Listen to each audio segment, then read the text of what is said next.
Olá, meus caros amigos, aqui é o professor Moacir Cabral, mais uma vez com a nossa história do território goiano. Sejam todos bem-vindos a mais uma aula e aqui nós abordaremos, neste encontro, a expansão da pecuária em Goiás.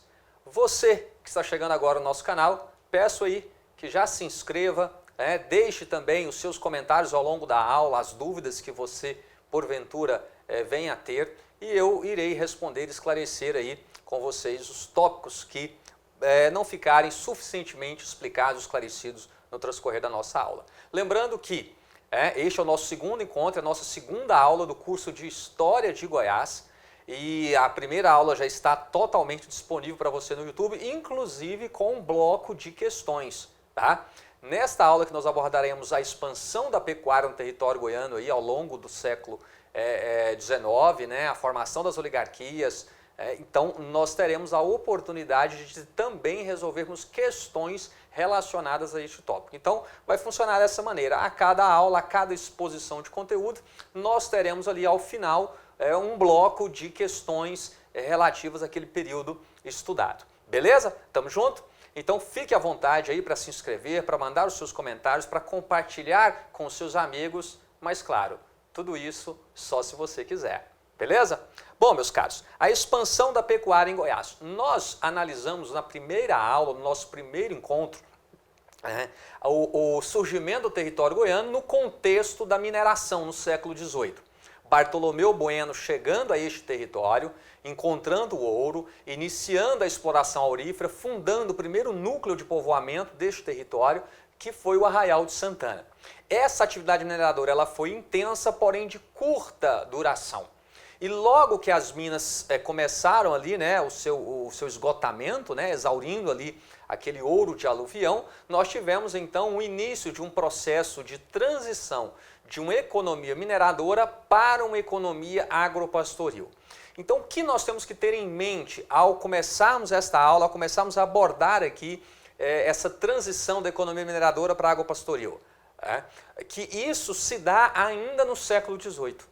Então vejam só, o século XVIII, que é considerado o século do ouro, o século da mineração em Goiás, no Brasil, ele é, para o território goiano, também já no seu final ali, o período de transição para uma outra economia, para um outro tipo de sociedade, uma sociedade agropastoril.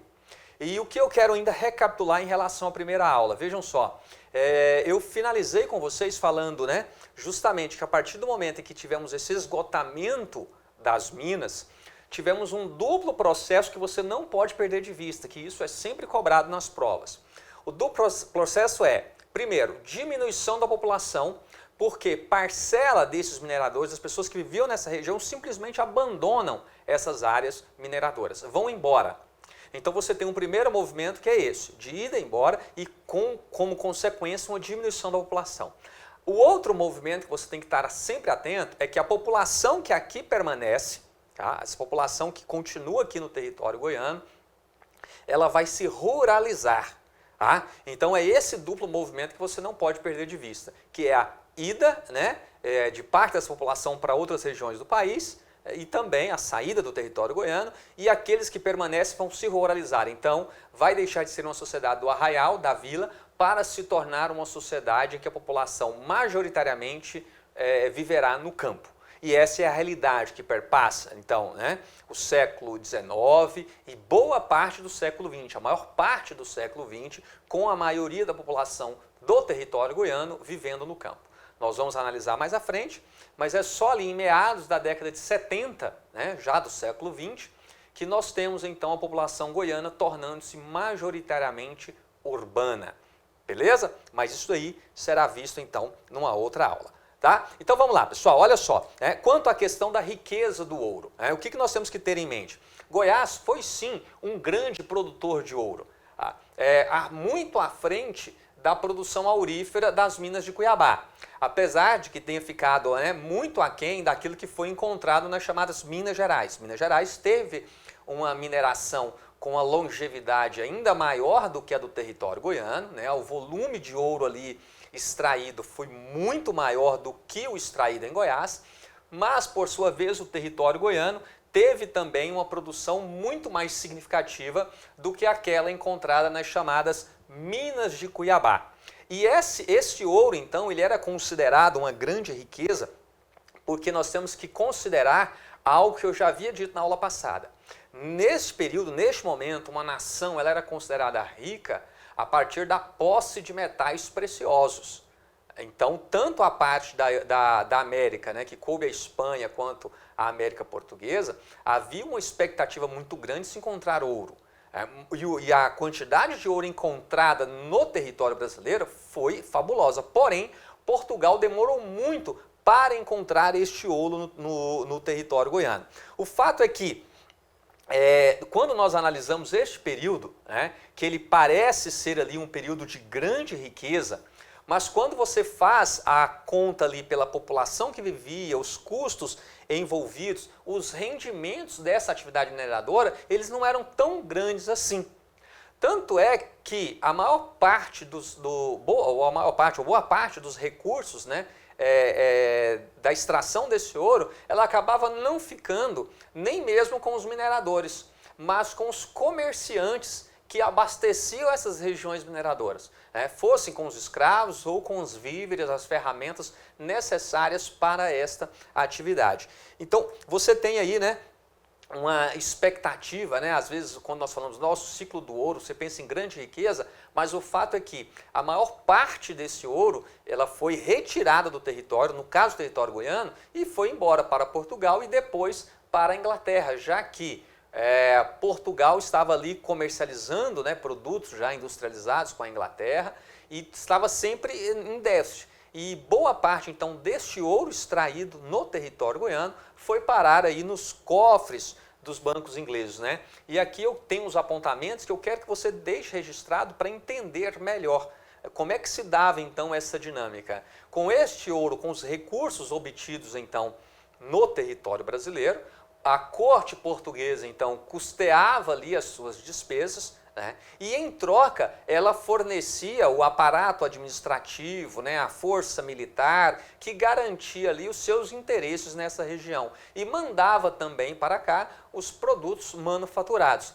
Vale lembrar que neste período Brasil, colônia de Portugal, só podia comercializar esses produtos diretamente com Portugal. Os portos, então, brasileiros não estavam abertos a outras nações. O Brasil não tinha autonomia para negociar com outros países, somente com Portugal. E Portugal, por sua vez, então, era quem adquiria, sobretudo, produtos ingleses e mandava esses produtos para a colônia. Então havia aí o que era chamado, lá nos livros didáticos, do pacto colonial, né? Uma relação comercial que se travava somente entre Portugal e a colônia Brasil. Beleza? Tranquilo? Então a sua maior parte, né, a maior parte desse ouro extraído não ficou no território. Mas o que esse ouro possibilitou a Goiás? Nós podemos dizer que se não fosse a atividade mineradora, não fosse o fato de Bartolomeu Bueno ter encontrado ouro no território goiano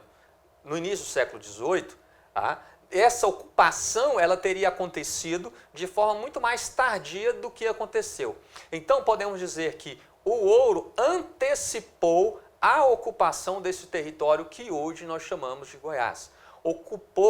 Antecipou essa ocupação do que hoje é a região centro-oeste, né, e parte da região norte, já que o estado Tocantins hoje integra a região norte. Estado Tocantins este que no passado fazia parte também do território goiano. Então vamos lá, alguns apontamentos importantes em relação a essa riqueza do ouro, né?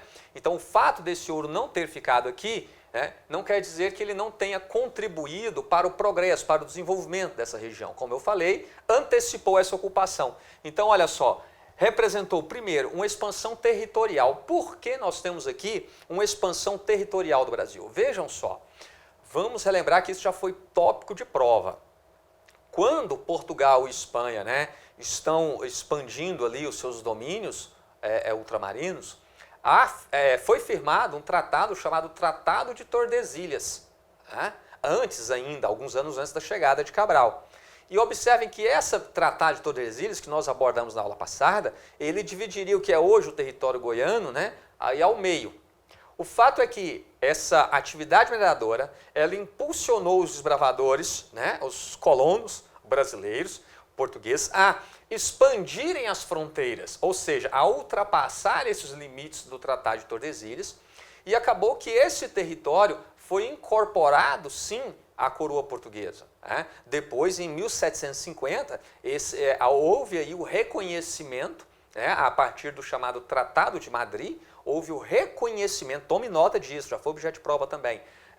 O Tratado de Madrid ele reconheceu, então, os limites que Portugal havia tomado para si, que originalmente pertencia, então, à Espanha. O fato desses bravadores terem ultrapassado e muito o limite de Tordesilhas, né, estabelecido pelo Tratado de Tordesilhas, acabou sendo reconhecido aí, no chamado Tratado de Madrid, no ano de 1750. Beleza? Tranquilo? Então, provocou também, né, um aumento significativo da população, tá, do país, que ela saltou de 350 mil habitantes no ano de 1700 para 3.300.000 habitantes no ano de 1800. Então, vejam aí um rápido crescimento populacional. O sonho ali de riqueza, então isso atraiu muitas pessoas de Portugal e também nós tivemos o quê? Um crescimento significativo dos escravos que foram trazidos para trabalhar nas minas, para explorar esse ouro. Né? E também foi o ouro que pagou a construção, a abertura aí de algumas estradas, a construção de os arraiais, das vilas nesse período. Então isso foi fruto do ouro. Agora, o que nós temos que ter clareza? Nós não tivemos aí um excedente dessa produção aurífera permanecendo nos territórios, sobretudo quando nós falamos de Goiás, Mato Grosso, né? Nós não tivemos um excedente, falar assim, olha, extraiu-se o ouro, abriu-se caminhos, construiu-se arraiais, vilas e tal, e teve um excedente que foi investido em outra atividade econômica. Não tivemos esse excedente.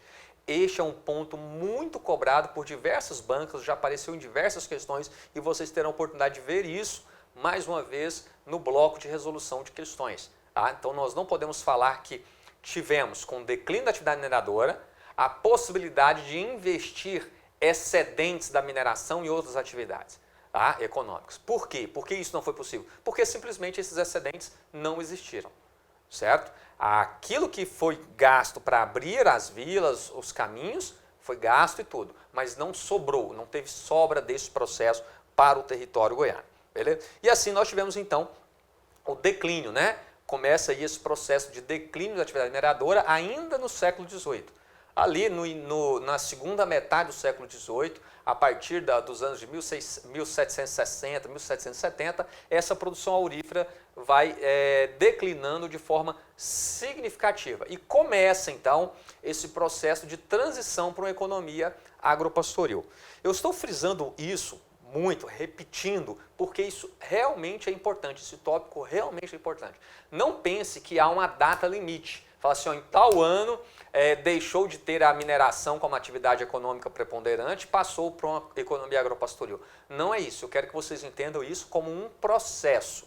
À medida que as minas elas vão diminuindo ali a sua capacidade de produção, é um processo que vai se dando aí com o passar dos anos, você tem uma parte da população que começa a abandonar esse território e outra que vai permanecer, porém, abandonando essa atividade mineradora, abandonando os arraiais e indo para o campo, se ruralizando, passando a se dedicar às chamadas atividades agropastoris. Então, só para delimitar isso para vocês, né, alguns marcos aqui importantes para que você leve em consideração. Olha só, a maior produção aurífera registrada em Vila Boa foi no ano de 1753. Por quê? Lembram que na aula passada eu falei com vocês o seguinte, o imposto cobrado sobre a atividade mineradora era o quinto, 20% da produção aurífera. Porém, como a coroa sabia que existia um contrabando e ela não conseguia fiscalizar e efetivamente tributar todo o ouro extraído, a partir de 1736 ela instituiu uma outra forma de cobrar o quinto, que foi a captação. Porém, isso trouxe uma série de problemas, até um desestímulo para os mineradores. E então, em 1752, a coroa retoma a cobrança do quinto, né, e implanta em Goiás a casa de fundição, primeiro de Vila Boa e logo a seguir de São Félix em 54. Muito bem. Em 1753, então logo no ano seguinte, foi registrada a maior produção aurífera em Vila Boa, 3.060 quilos de ouro. Certo? Então essa foi a maior produção aurífera registrada até então. Só que o que acontece? A partir daí você já começa a ter o quê? Um processo de declínio. Primeiro nos arraiais do norte, né, que hoje compreendem aí, boa parte do que nós chamamos de Nordeste goiano, mas principalmente o sul do Tocantins, sudeste do estado do Tocantins. Então começa esse processo aí de transição para uma economia agropastoril à medida que essa produção aurífera foi declinando, né? Então, tome nota, faça esses apontamentos no seu caderno, no seu material de estudo, tá? Porque esse declínio, ele foi um declínio lento. Então, você já tem ali, a partir da década de 60, do século XVIII, vai declinando, década de 70, 80. Então, nós temos aí um processo de décadas em que vai se declinando a produção aurífera e vai se iniciando um processo de transição para uma economia agropastoril. Um fato curioso, né? Nós tivemos ainda no início do século XIX, já no início do século XIX, ainda um achado de ouro importante que foi o de Anicuns. Quando eu falo importante, não estou falando que ele foi suficiente para gerar uma nova corrida do ouro, não foi isso. Mas ainda encontrou-se algum ouro ali de forma significativa. Veja só, no início do XIX. Mas neste período, já no início do século XIX, o ouro havia deixado de ser a atividade, a mineração já havia deixado de ser a atividade econômica que sustentava o território goiano. Você já estava nesse processo avançado para uma economia agropastoril. Um outro ponto também que eu preciso deixar bem claro para vocês é o seguinte: quando eu falo de declínio da atividade mineradora, diminuição dessa produção aurífera, da mineração perder importância para a economia, por favor, não entendam isso como sendo que a mineração tenha deixado de existir em Goiás a partir desse momento. Não foi isso. Desde quando Bartolomeu começou a atividade mineradora, quando ele encontra ouro nas cabeceiras do Rio Vermelho, ela nunca mais cessou em Goiás até os dias atuais. Tá? A atividade mineradora ela ainda é praticada em Goiás, só que hoje por grandes mineradoras, e Goiás ainda é um importante produtor de ouro, é o segundo maior produtor de ouro do país, respondendo aí por aproximadamente 20% da produção nacional. Então vejam só, a questão é que essa atividade ela perde importância como sustentáculo da economia goiana. Beleza? Então vamos ter clareza quanto a isso aí. Então quais foram os fatores que contribuíram para o declínio dessa atividade mineradora lá no 19, sendo que Goiás tem ouro a ser explorado, está explorando esse ouro até hoje. Então naquele momento, primeiro, falta de capitais. As minas ali que se tinha tecnologia, condições de explorar, o chamado ouro de aluvião, elas se esgotaram rapidamente. E como nós falamos, não ficou aqui um excedente dessa atividade mineradora. Todo o excedente ele foi retirado do território. Então acabou que os mineradores não tinham mais capitais, recursos para investir nessa atividade. E sem recursos para investir, estamos falando aqui principalmente o quê? Na aquisição da mão de obra, já que o que predominava nessas minas era a mão de obra escrava. Então essa mão de obra ela chegava aqui a um custo muito alto. Se você tem uma falta de capital, uma descapitalização, falta também então a mão de obra, já que não tinha o recurso para adquirir esses escravos. As técnicas rudimentares de exploração de jazidas. Muitos desses mineradores que se aventuravam nessas regiões, eles não tinham domínio mesmo da técnica e acabavam chegando, revirando ali de qualquer maneira o leito dos rios, dos córregos auríferos, ao ponto de inviabilizar a própria atividade, provocando o assoreamento desses córregos, desses rios. E era necessário que ali tivesse também a água para que fosse apurado, separado o ouro do cascalho, esse ouro chamado ouro de aluvião, encontrado ali no seixo dos rios. Certo? Então, essa atividade feita de forma rudimentar, sem a técnica correta, acabou também comprometendo a mineração. A ação governamental ineficiente. Por quê? Para a coroa, o que interessava apenas era arrecadar os tributos. Então, não havia por parte da coroa a coordenação desses trabalhos. O aparato administrativo que era enviado para essas regiões era basicamente o aparato necessário para garantir a cobrança dos tributos, a arrecadação da fazenda real, vamos dizer assim. Então, não havia uma coordenação por parte da coroa para que essas atividades acontecessem de forma tal a não se inviabilizar. Então, muitos córregos, muitos veios auríferos, eles acabaram se esgotando de forma antecipada, porque a maneira como foi feito o manejo ali naquela área acabou por inviabilizar a atividade mineradora. E aí, quais foram, então, as consequências, né, desse declínio? Tome nota disso tudo aí, que é importante para vocês. Olha só, levou o goiano à agropecuária. Então, é isso. Qual é a atividade que resta àqueles que permanecem em Goiás? Então, abandonar o arraial, a vila e se dedicarem às atividades agropastoris. Segundo ponto, diminuição da importação e do comércio. Ora, por que isso? Por que diminui a importação e o comércio? Veja bem, se essa sociedade ela deixa de ser urbana e se torna uma sociedade agrária, ruralizada, desenvolvendo uma economia de subsistência, então há uma demanda muito pequena pelos víveres necessários para a manutenção dessa população. Por que uma demanda pequena? Porque essa população que se ruraliza, ela passará a produzir quase tudo que é necessário para a sua manutenção ali na propriedade. Então, cultiva-se, né, os gêneros alimentícios, cria-se ali os animais, seja para o trabalho, seja para a alimentação. Por exemplo, o algodão, né? Produz-se o fio, faz-se o tecido, confecciona-se as roupas, tudo ali na propriedade. O que precisa ser adquirido fora? Ferramentas, sal, armas, pólvora. Então é muito pouco o que precisa ser realmente adquirido para a manutenção dessa população. Então daí você entender que o comércio, né, ele vai sofrer aí um declínio, uma diminuição da importação de produtos, né? Consequentemente, se você reduz a atividade econômica, você tem o quê? Uma queda na arrecadação de impostos. Isso é fato, isso é lógico, isso é óbvio. Então você tem aí uma queda brutal, e foi brutal mesmo a queda na arrecadação de impostos aqui desse período. Diminuição também da mão de obra, por aquele fator que eu falei. Se a atividade econômica que dava retorno, ela declina, não tem recursos para investir em mão de obra. Aí você pode me perguntar, Moacir, mas espera aí, e aqueles que permanecem, que vão para o campo, eles não vão precisar da mão de obra? Sim, vão precisar da mão de obra. Não estou falando aqui que acaba o trabalho escravo em Goiás, não é isso.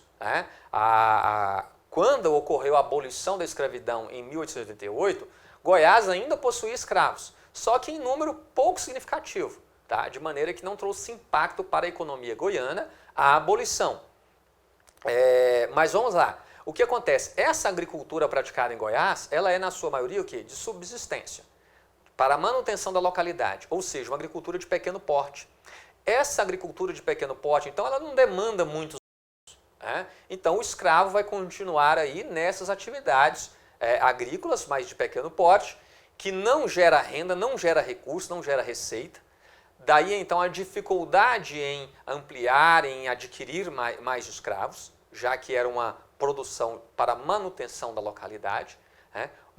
Era pouco o que se tinha de excedente para se comercializar ali num arraial, numa vila próxima, era muito pouco. E esse pouco era comercializado ali na região, não ia para outras regiões do país, era na própria localidade. Então você tem aí essa limitação. Por outro lado, a atividade econômica que vai se destacar é a pecuária. A pecuária que vai se firmando como a principal atividade econômica. E pensem bem, a pecuária ela é incompatível com o trabalho escravo. Por quê? Não há que se pensar, né, no escravo cuidando do gado, porque essa pecuária é uma pecuária extensiva. Guarde esse nome, pecuária extensiva. O que é isso? O gado criado solto, né, em extensas áreas de pastagens. Então veja que esse tipo de trabalho ele é incompatível com o trabalho escravo, já que o trabalho escravo ele precisa ser aquele trabalho que precisa da vigilância, precisa do acompanhamento ali direto, por parte do capataz. Então a pecuária definitivamente não é essa atividade para o escravo. Então você tem aí, o indígena vai se adaptar bem a esse trabalho, né, da pecuária, é um trabalho mais livre, mais solto, sem esse rigor das minas ou da agricultura, certo? E então você tem outras relações também que se estabelecem. o parceiro, o meieiro, o agregado. Vejam só, não é um trabalho escravo, mas também não chega a ser necessariamente um trabalho remunerado. Ali tem espécie, pagamento em dinheiro, salário, né? Mas sim nessa troca. A pessoa mora na propriedade, trabalha, cuida da roça, cuida do gado e ela tem parte da produção como forma de pagamento e o direito de viver ali naquele território, certo? Então, são essas relações aí que vão se estabelecendo. Tá? Esvaziamento dos centros urbanos e ruralização, né? Esse processo aí de mudar dos arraiais, da vila, para o campo. Né? Então vamos lá, mais consequências aí então dessa crise. Regressão à economia de subsistência, ou seja, Goiás torna-se uma sociedade que vai produzir aquilo que é necessário para sua manutenção. Não se pratica aqui uma agricultura comercial. O que é uma agricultura comercial? É aquela agricultura, então, que vai gerar excedentes para abastecer outras regiões, que é o que acontece hoje com Goiás, com o Brasil, que produz um volume muito grande de alguns produtos destinados a outros mercados. Neste período, não. Tá? Final do século XVIII, XIX, Goiás está numa situação de isolamento, precariedade das vias de comunicação com outras regiões do país. Então, tudo isso inviabiliza que Goiás desenvolvesse uma agricultura comercial. Simplesmente você não tinha como colocar os produtos produzidos em Goiás em outros mercados. Só para vocês terem uma ideia, uma viagem partindo de Goiás no final do 18 para o início do 19, uma viagem partindo de Goiás, por exemplo, para São Paulo ou para o Rio de Janeiro, que eram os centros urbanos, né, mais dinâmicos, mais próximos do território goiano, ela poderia levar de 1 ano e meio a 2 anos. E isso inviabilizava completamente a exportar, então, gêneros alimentícios. Por exemplo, levar uma carga de arroz, de feijão, por um trajeto tão longo, uma quantidade pequena, já que o transporte teria que se dar por carro de boi, então você tinha uma pequena capacidade de transporte para uma viagem muito longa e isso inviabilizava. Então, por muito tempo, essa economia que Goiás praticou foi uma economia de subsistência. E a pecuária, é importante frisarmos isso, ela lentamente, muito lentamente, ela foi se firmando como a principal atividade econômica, já que não sobraram capitais para se investir logo num grande rebanho, alguma coisa assim. Então essa pecuária ela foi se desenvolvendo lentamente e o gado que era comercializado, ou com a região que depois ali de Paracatu, né, a região depois do Triângulo Mineiro, ou com o Oeste Baiano, é o que? É o garrote ali, o bezerro desmamado. Então chegava um período que fazia ali o descarte e esses gado era vendido então ou para a região do Oeste Baiano, ou para a região que mais tarde se tornaria Minas Gerais, para se aproximar um pouco mais dos mercados consumidores, onde ali eles eram sim engordados para depois seguirem para os frigoríficos em São Paulo, tá? Ou indo mais para a Bahia, para a região do Rio dos Currais, né, como era conhecido o Rio São Francisco. Então vejam só, é uma pecuária também muito rudimentar, tá? nesse primeiro momento, sem gerar grandes receitas para o território goiano. E aí, como consequência direta disso tudo, né, nós tivemos aí o chamado empobrecimento e o isolamento cultural. E isso chamou muita atenção de diversos viajantes que percorreram Goiás no século seguinte, ao longo do século XIX, que passaram pelo território goiano, conhecendo as suas potencialidades, investigando, analisando a sua realidade, com o objetivo de produzir estudos, entendimentos do que poderia ser feito para desenvolver, para dinamizar essa região. E a forma como essa região, então, foi descrita por esses viajantes demonstrando isso, um empobrecimento, um isolamento cultural. Mas há um fato importante, é justamente a pecuária, foi justamente a pecuária que lançou as bases do que se tornou a sociedade goiana. É uma sociedade que tem ali no setor agrário a parte mais dinâmica da sua economia. Hoje o que nós chamamos então de agronegócio, que aí não é só a agricultura ou a pecuária, mas é toda a cadeia produtiva que está envolvida na produção, desde a produção, a exportação, processamento, exportação dos produtos produzidos no campo, seja agrícolas, seja da pecuária, seja da criação aí de animais, certo? Então, foram nessas condições que nós tivemos aí a transição de uma sociedade mineradora para uma sociedade agropastoril. E diante desta realidade, diante deste cenário, o que a coroa fez? Quando ela toma conhecimento dessa situação de empobrecimento, de carência, foram feitas tentativas de dinamizar a economia goiana, de pensar outras formas de fazer com que essa região pudesse voltar a render receitas, pudesse voltar a render em impostos aquilo que a mineração já havia dado para a coroa.